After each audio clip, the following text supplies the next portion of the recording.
So hello friends, welcome to our new video. তো আগের ভিডিওতে আমরা জেনেছিলাম যে আমরা লেটার্স কি জিনিস, অ্যালফাবেটস কি জিনিস এবং ওয়ার্ড কি জিনিস।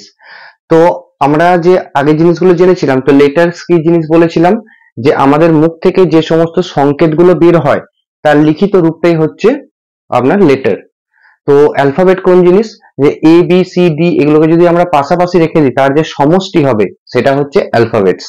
আর যখন অনেকগুলো লেটার বা অ্যালফাবেটস, খানিকগুলো অ্যালফাবেটস মিলে যখন একটা মানে বের করবে, মানে কোনো জিনিসের মানে যখন বের করবে, তো সেটাকে বলা হচ্ছে আমাদের ওয়ার্ড।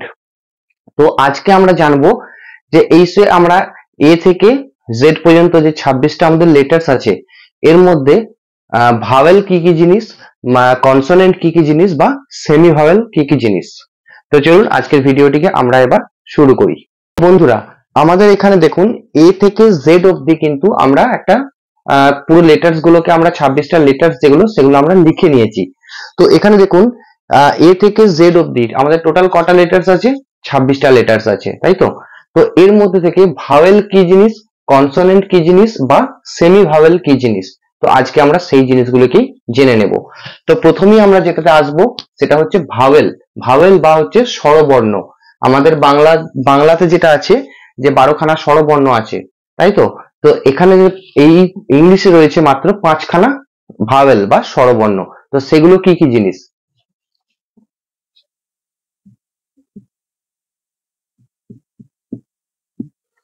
তো 5খানা জিনিস হচ্ছে এ, ই, আই, ও, ইউ।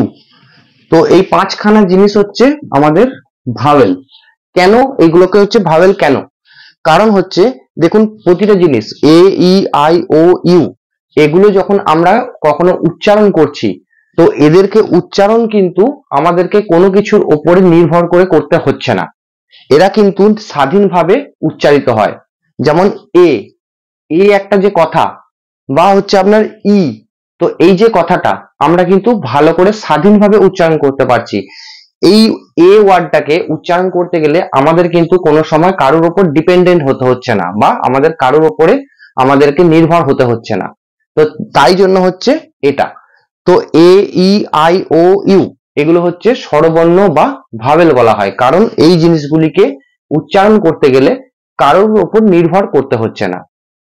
তো 26টা লেটার্স এর মধ্যে আমাদের 5খানা লেটার্স চলে গেল হচ্ছে ভাওয়েল বা স্বরবর্ণ। তো এবারে আসি কনসোনেন্ট।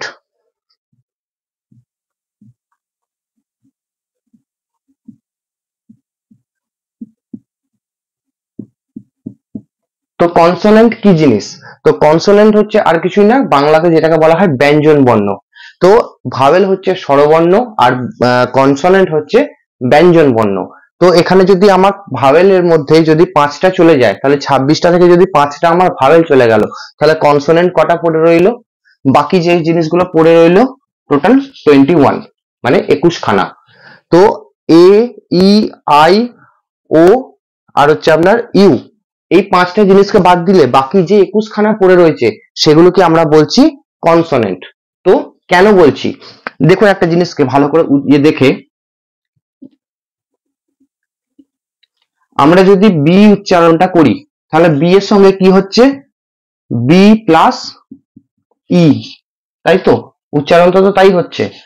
আমরা যদি বি উচ্চারণ করি তাহলে বি সঙ্গে আমাদের লাস্টে আসছে ই, তো বি, ডি, ঠিক আছে? তো এখানে যদি আমরা এইচ উচ্চারণটা করি, এইচ, এইচ, তো এ প্লাস এইচ, এ ইচ, ওকে? তো এখান এই জিনিসগুলোকে উচ্চারণ করতে গেলে কারোর না কারোর সঙ্গ একটা নিতে হচ্ছে আমাদেরকে, তাই তো?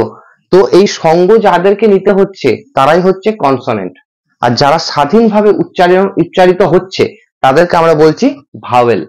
তো এই হচ্ছে কনসোনেন্ট আর ভাওয়েল, মানে স্বরবর্ণ আর ব্যঞ্জন বর্ণ। ঠিক আছে, বোঝা গেছে জিনিসটা আশা করি। তো এবারে দুটো জিনিস আমাদেরকে এখানে লক্ষ্য করতে হবে। তো এখানে বললাম যে ভাওয়েল কি জিনিস আর কনসোনেন্ট কি জিনিস, তাই তো?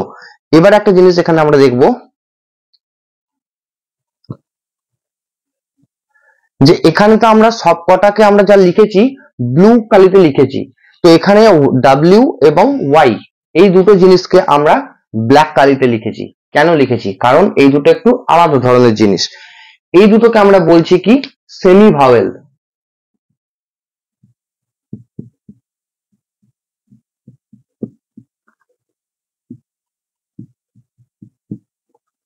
সেমি ভাওয়েল কোনটা?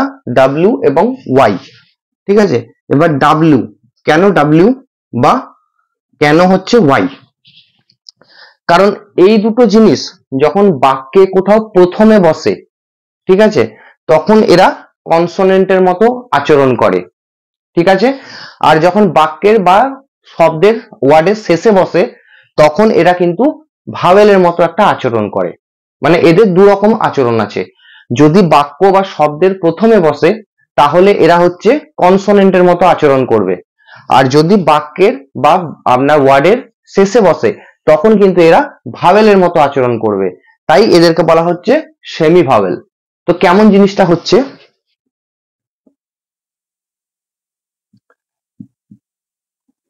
যেমন হচ্ছে ওয়ে, ঠিক আছে, তো এখানেতে আপনার এই জিনিসটা আমাদেরকে প্রথমে কনসোনেন্টের মতো উচ্চারণ করছে, তাই তো। তো এবারে আমরা যদি এখন এটাকে বলে দিই কাউ, কাউ, তো এখানে যখন উচ্চারণ করছে তখন এটাকে কনসোনেন্টের মতো উচ্চারণ করছে, আর যখন এটা শেষে ব্যবহার করা হচ্ছে তখন এটা উচ্চারণ হয়ে যাচ্ছে ভাওয়েলের মতো, তাই তো। তো এই জন্যই এই ডাব্লিউটা হচ্ছে আমাদের কাছে সেমি ভাওয়েল। এটা কিন্তু পুরো ভাওয়েল নয়, পুরো কনসোনেন্টও নয়, এই দুটো এই হচ্ছে সেমি ভাওয়েল। সেরকম যদি আমরা ওয়াইটাকে দেখতে যাই, তো ওয়াই ই টি ইট, যখন আমরা ওয়ার্ডের প্রথমে বসাচ্ছি তখন কিন্তু এটা কনসোনেন্টের মতো উচ্চারণ করছে বা কনসোনেন্টের মতো ব্যবহার করছে, কিন্তু যখনই এটাকে আমরা শেষে ব্যবহার করব, যেমন এস কে ওয়াই স্কাই, তো স্কাই এর যখন শেষে যখন উচ্চারণ হচ্ছে জিনিসটা, শেষে যখন বসছে তখন এটা কিন্তু ভাওয়েলের মতো আচরণ করছে, যার জন্য এইটা বলা হচ্ছে সেমি ভাওয়েল। তো আমরা কি কি জানলাম? ভাওয়েল কি জিনিস, কনসোনেন্ট কি জিনিস, আর সেমি ভাওয়েল কি জিনিস। ঠিক আছে, তো আমরা কি কি জিনিসটা দেখলাম আরেকবার আমরা পুরোটা রিভিশন করি। ভাওয়েল কোনটা বলছে? পাঁচটা letter, A E I O U, এই পাঁচটা লেটারকে বলা হচ্ছে ভাওয়েল। কারণ কি? এরা স্বাধীনভাবে উচ্চারিত হতে পারে। ঠিক আছে, বাকি যে 21খানা রয়েছে তাদেরকে বলা হচ্ছে কনসোনেন্ট। ভাওয়েল মানে হচ্ছে স্বরবর্ণ, কনসোনেন্ট মানে হচ্ছে ব্যঞ্জন বর্ণ। তো ব্যঞ্জন বর্ণ মানে হচ্ছে আপনার কনসোনেন্ট কেন বলা হচ্ছে না, তাদেরকে উচ্চারণ করতে গেলে কারুর না কারুর সাহায্য নিতে হচ্ছে, যার জন্য আমাদেরকে বলা হচ্ছে এটা কনসোনেন্ট বা ব্যঞ্জন বর্ণ। আর দুটো যেটা জিনিস সেটা হচ্ছে ডাব্লিউ এবং ওয়াই, এই দুটো হচ্ছে সেমি ভাওয়েল জিনিস। ঠিক আছে, এই দুটো হচ্ছে সেমি ভাওয়েল, দুটো পরে হচ্ছে কনসোনেন্টের মধ্যেই, ব্যঞ্জন বর্ণের মধ্যেই পড়ছে, কিন্তু এই দুটোকে আলাদা করে বলা হয় সেমি ভাওয়েল। কারণ কি? কারণ এরা যখন কোনো শব্দ বা কোনো বাক্যের প্রথমে বসে তখন এরা কনসোনেন্টের মতো আচরণ করে, আর যখন এরা বাক্য বা ওয়ার্ডের শেষে বসে তখন এরা ভাওয়েলের মতো আচরণ করে। তো এই জন্যই এই দুটোকে বলা হচ্ছে সেমি ভাওয়েল। তো আশা করি বোঝা গেছে এই জিনিসটা যে ভাওয়েল, কনসোনেন্ট আর সেমি ভাওয়েলের মধ্যে ডিফারেন্সটা কি। তো যদি আপনাদের ভিডিওটি ভালো লেগে থাকে তো অবশ্যই একটা লাইক করবেন, কমেন্ট করবেন এবং আপনার পরিচিতদের মধ্যে ভিডিওটিকে প্রচুর পরিমাণে শেয়ার করবেন এবং অবশ্যই চ্যানেলটিকে সাবস্ক্রাইব করে আমাদের পাশে থাকবেন। তো দেখা হচ্ছে নেক্সট ভিডিওতে, তো ততক্ষণের জন্য থ্যাংক ইউ।